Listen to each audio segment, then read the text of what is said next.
পরে শ্বাস রাখা যায় না, কেমন বোঝাইতে হবে? আজান দিলে দুই কলি কমু মাঝখান থেকে দুইটা শব্দ, এটা কইতে আমার খবর হয়ে যাবে। বক্স, মনিটর, রিভার্ব, ইকো সব বাড়াইতে হবে। অত্যন্ত ওলামায়ে কেরামদের প্রতি আন্তরিকতা, ভালোবাসা, মহব্বত, উনার এই ভালোবাসার দিকে তাকায় আমি দ্বিতীয়বার করছি। আবদার রাখার জন্য দুইটা কলি শোনাবো, আর ওই কোথায় দুইটা কলি মাঝখান দিয়ে শোনায় আজান না।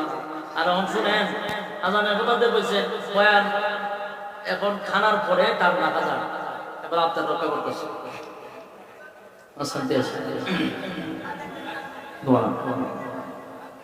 حي على الصلاة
ভাত খাওয়ার পরে শ্বাস রাখা যায় না, কেমন বোঝাইতে হবে?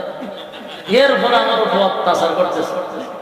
এখন ওয়াজ শুনবেন খতিবুল উম্মাহ, আমার অত্যন্ত মহব্বতের বড় ভাই, যার কথা এখানে আছে। এই কথা বুঝছেন, আমার কথা শুনেন। আমি শুধু আপনার রক্ষা করছি, সঙ্গীতের লাগে ওনার কথা বুঝছেন। ওয়াজের বাগের সঙ্গে শোনায় দিব।